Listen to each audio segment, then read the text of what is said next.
नमस्कार, स्वागत है आपका टीवी 100 देख रहे हैं आप और मैं हूं आपके साथ शाहनवाज मिर्जा। पूर्व सीएम हरीश रावत का एक बयान टीवी 100 से बातचीत में बोले हरीश रावत, कहा उत्तराखंड में 48 सीटें जीतने जा रही है कांग्रेस की सरकार और बनने पर उत्तराखंडियों के अनुरूप काम भी करेगी कांग्रेस की पार्टी। ये हरीश रावत का बयान है जो टीवी 100 पर उन्होंने बात करते हुए कहा कि बड़ी खबर इस वक्त की हम आपको बता रहे हैं। पूर्व सीएम हरीश रावत का ये बयान जो है वो हुआ है टीवी 100 से बात करते हुए हरीश रावत ने ये बात बोली कि कांग्रेस पार्टी 48 सीटें जीतने के लिए जा रही है और उत्तराखंड में पूर्ण बहुमत से सरकार बनेगी। और सीएम हरीश रावत का ये बयान जो है वो अब आया है, सरकार बनने पर उत्तराखंडियों के अनुरूप काम करे जाएंगे। और इससे पहले जो सिलेंडर को 500 और 1000 में देने की लगातार बयानबाजी हो रही थी, उसको भी उन्होंने साफ तौर पर कह दिया है कि हर एक व्यक्ति तक 500 रुपए का सिलेंडर जो उत्तराखंड में कांग्रेस की सरकार बनेगी वो उनके घर तक मुहैया करवाया जाएगा। और उत्तराखंड में 14 फरवरी को मतदान हुआ और उसके बाद मतदान संपन्न हो चुका है। अब 10 मार्च को नतीजे आने वाले हैं और कांग्रेस पार्टी 48 प्लस का नारा भरती हुई नजर आ रही है। उत्तराखंड में मतदान हो चुका है। मतदान के बाद नतीजों का इंतजार है। तमाम नेता अपने अपने तरीके से चुनाव का आकलन कर रहे हैं और अपने दावे भी कर रहे हैं। इस वक्त हमारे साथ मौजूद हैं उत्तराखंड और उत्तराखंडियत की बात करने वाले हरीश रावत। उन्हीं की अगुवाई में चुनाव लड़ा गया। हमारे साथ मौजूद है, बात करते हैं। सर, आपकी अगुवाई में चुनाव लड़ा गया, किस तरह से देखते हैं इस चुनाव को? चुनाव को बहुत उत्साहपूर्ण नतीजों के रूप में देख रहा हूँ। कांग्रेस के लिए बहुत अच्छी स्थिति है और मुझे विश्वास है इस बात का कि हम एक अच्छा बहुमत पा रहे हैं। मेरा अनुमान है कि 48 के आसपास होना चाहिए। सर, आप 48 सीटों की बात कर रहे हैं, बीजेपी 60 सीटों की बात कर रही है, तो किसके दावे में कितना दम है? हाँ, एक बात आपने ठीक कही कि वो 60 कहते हैं, हम 48 कहते हैं, तो 108 तो हम ही हो गए। 70 की विधानसभा है, तो कहीं न कहीं जो है 38 सीटें ऐसी हैं जो काल्पनिक हैं। तो देखिए, भाजपा के खिलाफ माहौल था, जनता परिवर्तन चाह रही थी। बल्कि ये चुनाव कभी कभी तो मुझे लगता था कि जैसे जनता बनाम भारतीय जनता पार्टी हो रहा है। जनता कई बातों के से बहुत क्रोध में थी। एक तो उनको लगता था कि भाई इन्होंने हमारा अपमान किया और डबल इंजन को मजाक समझने लगे थे लोग, ये हमारी मजाक बनाई जा रही है, क्योंकि डबल इंजन का कोई परिणाम दिखाई नहीं दे रहा था। कोई अच्छी गवर्नमेंट तो थी नहीं, न विकास का काम कुछ किया था, सब काम ठप हो गए थे। लोक कल्याण की जो हमारी योजनाएं थी वो इन्होंने ठप कर दी थी। तो लोगों को ये लगता था कि ये डबल इंजन बार बार कह के हमारा उपहास उड़ाया जा रहा है। और जिस तरीके से मुख्यमंत्री बदले गए उससे लोगों के स्वाभिमान पर चोट लगी। लोगों को लगा यार इन्होंने हमारे राज्य को क्या समझ रखा है, ये जब चाहे जिसको चाहे बदल दे। आखिर मुख्यमंत्री से राज्य की जनता का भी अपना एक लगाव होता है। वो ये समझते हैं कि इसको अब दंड देना या पुरस्कार देने का अधिकार केवल हमको है। और जब राजनीतिक दल वो काम अपने हाथ में लेता है तो जनता, जब तक कोई कन्विंसिंग रीजन न हो तो जनता नाराज होती है। यही उत्तराखंड के केस में हुआ। जनता नाराज हुई भाजपा से कि इस तरीके से बदलाव लिया गया। कोरोना काल में देश के अंदर दूसरे नंबर पर सबसे प्रतिशत वाली उत्तराखंड में मौतें हुई और लोगों को यूं ही मरने के लिए छोड़ दिया गया। बेड नहीं मिला, ऑक्सीजन नहीं मिला, दवाइयाँ नहीं मिली, कोई पूछने वाला नहीं, टेस्टिंग समय पर नहीं हुई। और फिर टेस्टिंग की तो कुंभ के अंदर इतना बड़ा घोटाला कर दिया कि उससे हमको और शर्मसार होना पड़ा टेस्टिंग घोटाले के नाम से। तो भाजपा के खिलाफ जनता में आक्रोश पर उस समय और आग में घी पड़ गया। जिस समय एक तो बेरोजगारी बड़ी तेजी से बढ़ी उत्तराखंड के अंदर, और ये समय देश में प्रतिशतवार यदि देखा जाए तो सर्वाधिक बेरोजगारी उत्तराखंड के अंदर है। और ये रोजगार मूलक राज्य है, रोजगार चाहने वाला राज्य है, और यहाँ यदि बेरोजगारी ज़्यादा हो तो लोग उससे पीड़ित हैं। महंगाई ने कोड़ में खास का काम किया। उपभोक्ता स्टेट है, कम चीज़ें हमारे वहाँ पैदा होती है, बाहर से मंगानी पड़ती हैं, और उसका पिंच लोगों ने महसूस किया। हर किसी ने केवल गैस और दाल का ही, या गैस दाल और तेल का ही नहीं है, नमक की भी, दूसरी चीज़ों की भी, कोई इसेंशियल आइटम ऐसा नहीं है जो इनके समय में महंगा न हुआ हो और जिसका दंश आम आदमी को न झेलना पड़ा हो। तो ये कुल बातें ऐसी थी जिनके को लेकर के जनता भाजपा को हटाने के लिए तुली पड़ी थी। इसीलिए मैं कहता था ये जनता बनाम भाजपा चुनाव है और हम तो निमित्त हैं, बल्कि मैं लोगों को उदाहरण देकर के कहता था कि भाई भगवान कृष्ण ने अर्जुन से कहा महाभारत में कि तू गांडी उठा, तुझे तो कुछ नहीं करना है, तुझे तीर छोड़ने हैं, बाकी काम तो मैंने कर दिया है सब।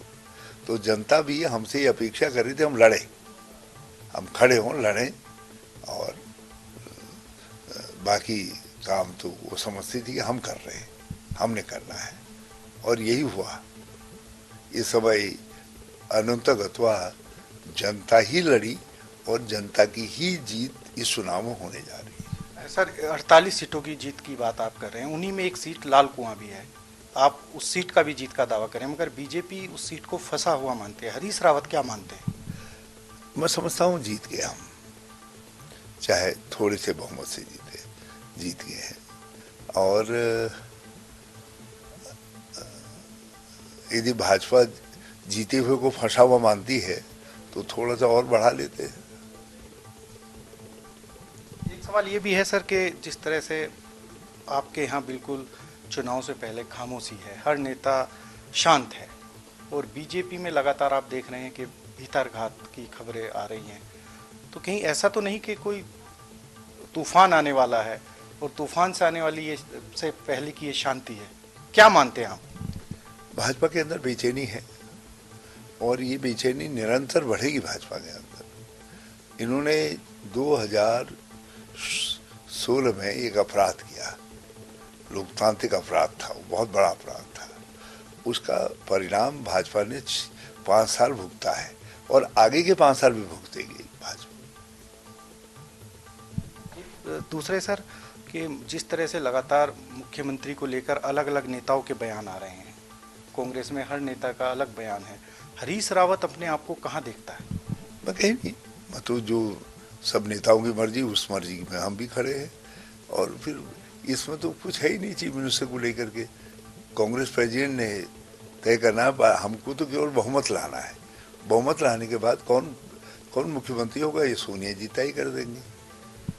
इससे पहले भी चुनाव आपके नेतृत्व में लड़ा गया, ये चुनाव भी आपके नेतृत्व में लड़ा गया और 48 सीटें इस समय आप जीत का दावा कर रहे हैं, तो हरीश रावत के लिहाज से ये चुनाव कितना महत्वपूर्ण था और अपने आप को कहाँ देखते हैं? ये मेरे लिए इसलिए महत्वपूर्ण था, शायद ये अंतिम समय एक योद्धा के रूप में मैं चुनाव में संचालन कर रहा था, जो कुछ कर रहा था, जो भी कह लीजिए आप, जो है या नेतृत्व कर रहा था।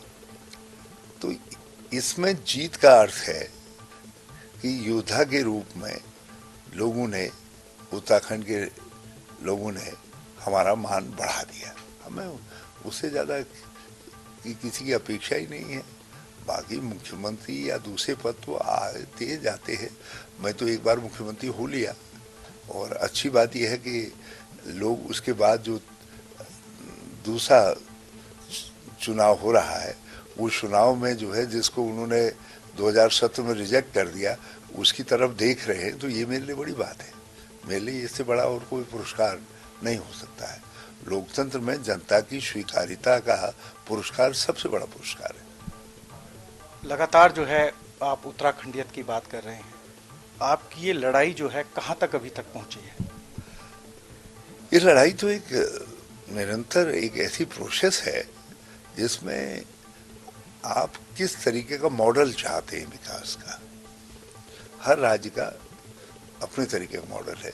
जैसे सिक्किम ने एक मॉडल डेवलप किया है, उससे पहले परमार साहब के नेतृत्व में हिमाचल ने एक मॉडल जो अब भी चल रहा है, फिर हरियाणा के अंदर एक मॉडल डेवलप हुआ जो है नए हरियाणा का, जिसमें उन्होंने कृषि, सिंचाई और पर्यटन तीनों पर फोकस किया। उस समय की गवर्नमेंट ने जब हरियाणा बना, जो है पंजाब का एक अपने तरीके का मॉडल है, वो बेसिकली कृषि और लघु उद्योगों पर आधारित मॉडल है पंजाब का। तो उन्होंने उस मॉडल पर फोकस किया। तो हमें भी कुछ मॉडल तो बनाना पड़ेगा, तो उसका नाम हमने उत्तराखंडियत रखा। उसमें इसीलिए मैं कहता था कि लोगों से कि ये मॉडल ऐसा है जो गन्ने और मड़ुए दोनों का समन्वय करेगा, दोनों तरीके की सोचों का समन्वय करके इस मॉडल को, ये मॉडल है। तो वो मॉडल खड़ा करने की हमने 2014 में प्रोसेस स्टार्ट की। सैकड़ों नए तरीके के इनिशिएटिव लिए विच वर नेवर हर्ड, जिसकी कभी चर्चा ही नहीं हुई, हमने वो चीजें सब स्टार्ट की। अचानक 2017 में थम गया पहिया। यदि वो पहिया चला होता, 3 साल और चला होता, तो स्थिति हमारी इकोनॉमी का, हमारी सोच का, गवर्नेंस का एक नया मॉडल सबके सामने होता। अब क्योंकि बीजेपी ने उसमें से कुछ चीज़ों को बदल दिया, कुछ तोड़ फोड़ कर दी, कुछ चीज़ें रुक गई, तो वो स्वरूप उसका नहीं बन पाया। तो अब हमारे सामने 2014, 15, 16 की अपनी पहलों को एकीकृत करके और उसमें कुछ नई पहलें जोड़ करके एक समन्वित विकास का ढांचा मॉडल बनाना है, जिसमें बुनियादी फोकस जो है जल, जमीन, जंगल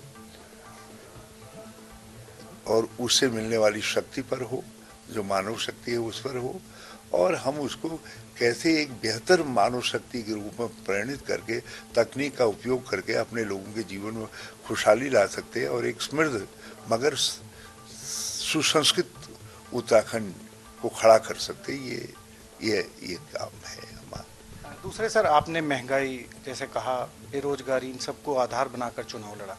महंगाई को लेकर, सिलेंडर को लेकर लगातार जो है सबको मिलेगा, नहीं मिलेगा, कीमत 400 होगी, 500 होगी, ये बयान जो है लगातार आ रहे हैं।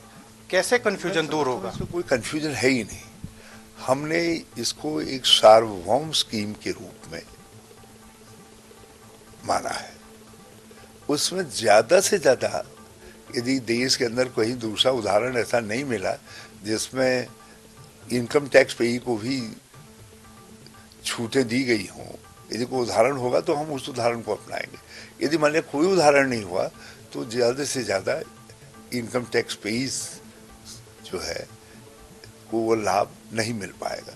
तो ऐसे लोगों की संख्या उत्तराखंड के अंदर है ही कितनी? 90% से ज़्यादा आबादी हमारी जो है गैस सिलेंडर सब्सिडी से कवर होगी। 10 तारीख को नतीजे आएंगे। नतीजों में जिस तरह की आप बात कर रहे हैं कि 48 सीटें जो है कांग्रेस को मिलेंगी या उसके आसपास, जो भी स्थिति आपका है, जो भी आंकलन है, हरीश रावत जी के मन में चुनाव के बाद क्या चल रहा है? मेरे दिमाग में बहुत सीधी सी बात है। हम तो खाका बनाने में लगे हैं, कैसे संसाधन जुटाएंगे,